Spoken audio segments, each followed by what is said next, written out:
What is up, everybody? Welcome back to another Dilly-Daily. Today is Wednesday. It's Wednesday, my dudes. Let me just switch this up here. And let's get into it. So, today I think you're going to get to see for the first time what happens if I don't finish the daily in time for the daily reset. And I'm not usually here to talk much about MapleStory, but usually, so one thing to know, the daily reset happens at 7 o'clock or 7 p.m. EST, which is in 15 minutes. The dailies usually take me like 20 minutes to do, depending on how lucky I get with the quests. So, and the progress towards the day, where's the Tranquil? There it is. Oh, they're here. The progress resets at the daily reset that I just mentioned, 7 o'clock. So if I don't finish my progress for the day before 7, and if I don't claim it all before 7, everything gets like lost and it then starts again for the next day. So I think you're gonna get to see that on today's episode. Just a little bit of inside baseball for MapleStory itself, for those who don't know, which I think most people, if you're watching, you probably know a little bit about MapleStory. Maybe not, because I don't really know a way to push this outside of, like, that's actually one thing I wanted to talk a little bit about today. I don't really know how to use YouTube too well. I think I mentioned it before on another video. I'm more of a Twitch person. I mean, I was a Twitch person. I would say I know more about Twitch in general. I know the platform very well. I like to keep an eye on, like, what's the meta, if you will, of like what's working, what's the current like really popular thing that's being streamed, or what's the current like meta for new kind of content being pushed, like stuff like that. Like, it's harder as time goes on for, you know, for Twitch, just to put a little more thought into that. It's harder to like anticipate what the next big stream game is going to be, or like what the next big thing is going to be, because nowadays it's usually just like when a brand new game comes out, like for example, Forspoken just came out last week, I think. Any new game that comes out is going to be like big on the platform for like a day, a couple days. Usually if it's like a story-driven game, it's popular for like a weekend, because after all the bigger streamers are able to beat it, it goes back into obscurity and nobody will really be watching outside of like a couple hundred usually. But YouTube, I definitely got to say, also this is a very unlucky quest to have. It takes a very long time to kill 200 of these. I have to say for YouTube, also because I'm just like not fully understanding of the platform yet, especially with the live side of things. I know there are a lot of content creators that moved from Twitch to YouTube, but I know also YouTube does not do, like, it doesn't really push the live side of the site as hard as Twitch does, because Twitch is first and foremost a live broadcast platform.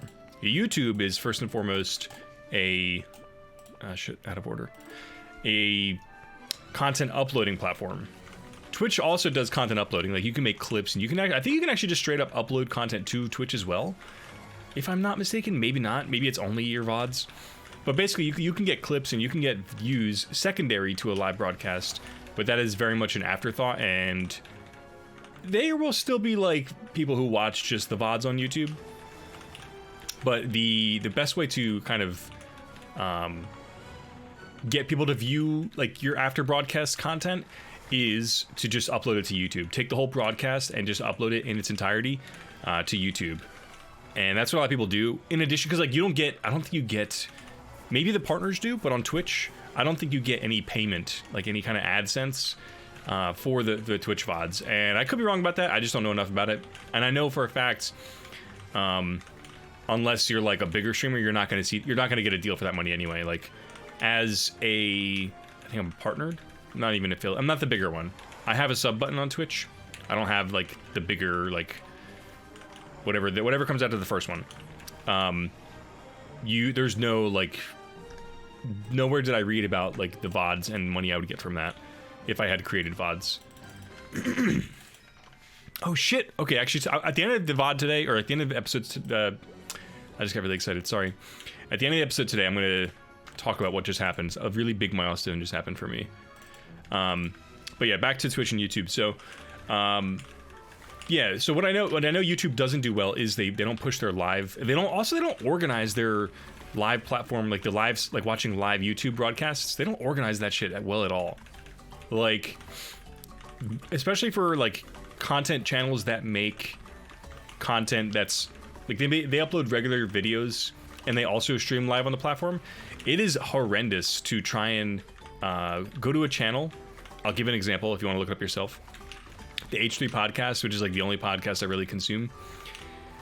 What YouTube does after they started letting people like attach lives to their main channel, and like in like your videos tab essentially, they separate your broadcasts. They separate the content on your channel between your live broadcasts that you just leave up on your channel and then content you just upload. So when they made that switch, maybe like 6 months ago or something, it's then like basically all videos that they upload they have on their channel, the H3 podcast, if they are recording it live, it's now under a whole new tab that you can't, like, you just don't see at first. If you go to their page, it will only show like their actual uploaded videos first, and then it will show their live videos under a whole other tab. And I haven't even personally, honestly, looked at, like, if you go to YouTube and you try and go to, like, on Twitch, for example, if you go to, like, your Discover page, the equivalent on YouTube, like, the Discover equivalent on YouTube, I think, is terrible. I don't think either platform really does a lot to push people outside of, like, their biggest creators, because why would they, honestly? From a purely monetary standpoint, it's in their best interest to get their biggest creators more viewers, because more people are likely to stick around on their biggest creators, and like their biggest creators are going to get better ads and stuff like that. Just from a monetary standpoint, it's in both platforms' best interest to not push the little guys, and they both don't. Like, the only people that are getting pushed, I know for a fact, on Twitch is, like, they have their front page, like, and you can get a deal if you're like if you're partnered, or if you're like the higher affiliate, you can try and get on the front page. You'll basically get like rented out a time slot, and your stream will be on the front page.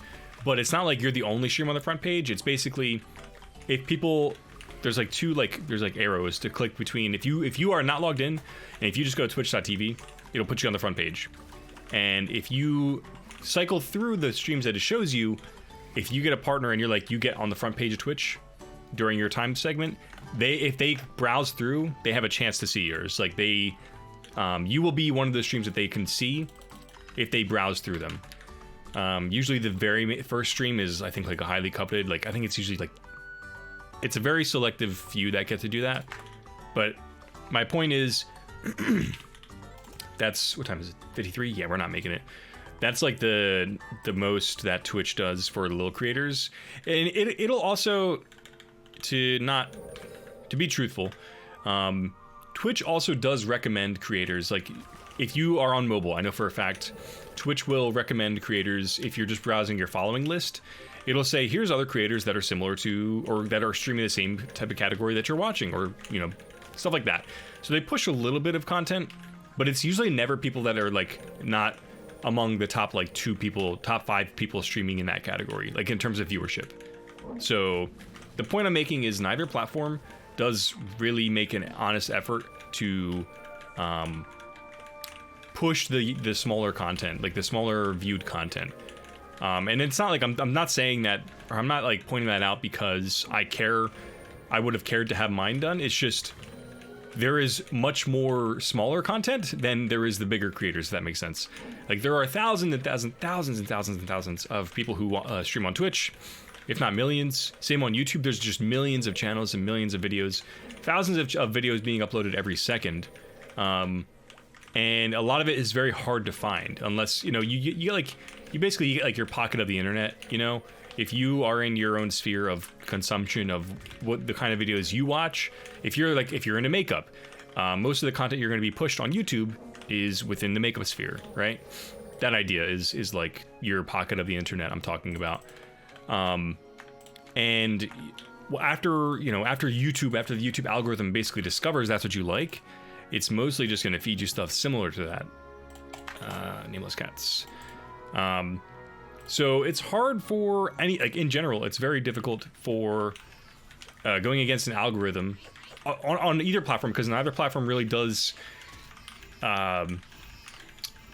much outside of the algorithm that it wants you to be on there as long as possible. It wants you to be watching as long as possible.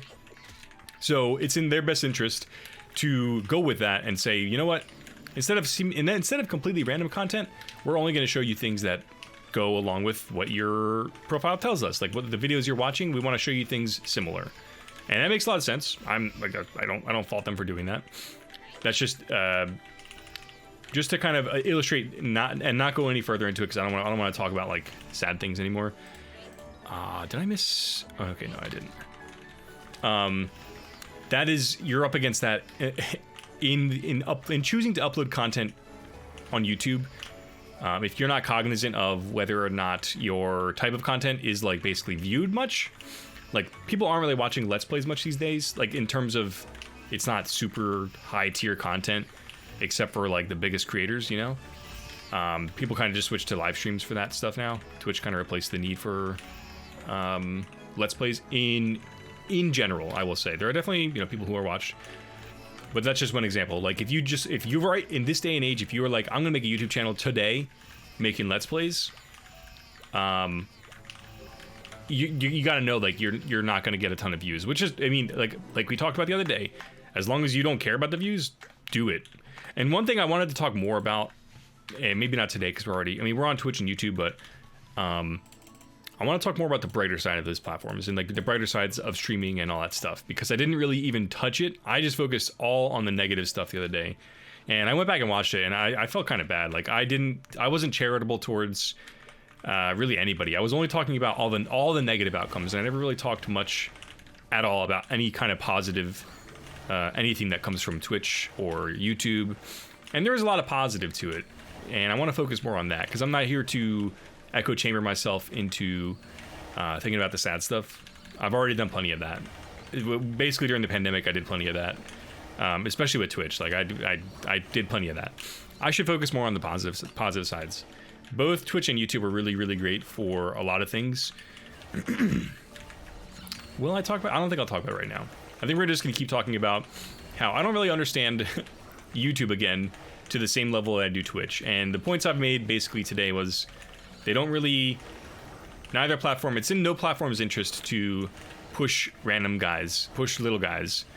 It's, you know, you got to understand that if you're gonna fully succeed, you got to know everything about a platform. You got to know everything about, you should know everything about like the platform you're uploading to. If you want to get shortcuts or whatever, knowing the platform is a huge shortcut. If you know the ins and outs of how people succeed, how they stay successful, all that stuff. So, not that I'm here to become successful.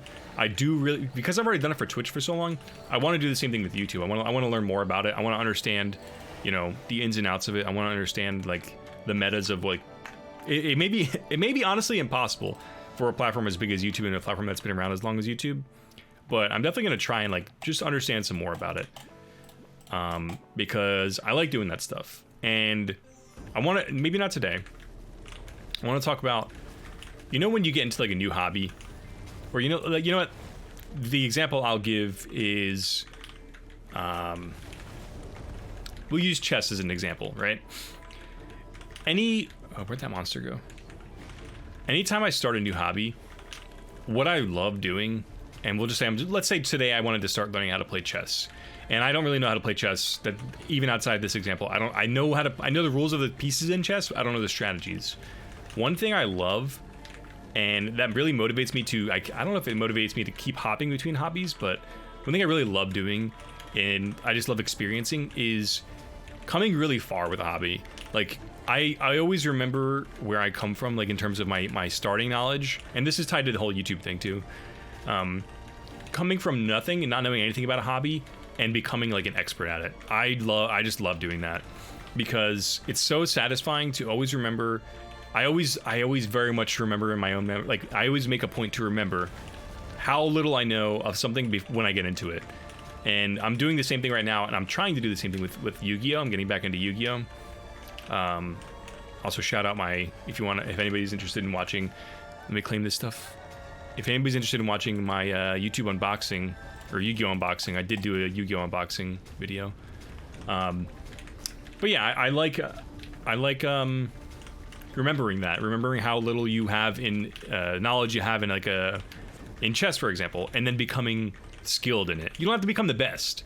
Yeah, there you go. So okay, to put a pin in that chess thing, you don't have to become the best, but I really like getting skilled in something and then remembering how unskilled I was. It's just really satisfying to like understand your level of success. And actually, the time is now 7 o'clock on the dot. You may have saw like a little stutter on the screen, but let me tell you what happened. And it's not the end of the world, but my daily quest list reset. So I got most of it done, but I didn't get to do all of it, and I'm not going to start the next day. I will start the next video. I'll start recording the next video, and you can watch that tomorrow. But I think that was a pretty good episode, and I think we're at about 17 minutes, maybe, I don't know, maybe less. So I will put a pin in the end here, and I will say how it ties back to YouTube. I know like very little about YouTube. I know how to upload content to it. I want to learn more about it, and I look forward to learning more about like understanding uploading content and maybe how to get outside my sphere of people that watch me. I want to figure that stuff out, and I'm excited to. But yeah, so earlier in the episode, the one thing I was really excited about, so these daily quests, I'm doing them to get experience in these orbs. I'm not gonna really go too much further into that, but the exciting thing is after like a year and a half, I maxed out this orb, and all this orb does is just give me a bigger number in strength, which is just my power level, essentially. So if I max this out, 78 million, number get bigger. That's it. But it's my first orb to max out, so I'm excited about that. It took like a year and a half, if not longer. So, but I think that's actually where I'm going to end the video today. Thank you guys so much for watching. I will see you tomorrow.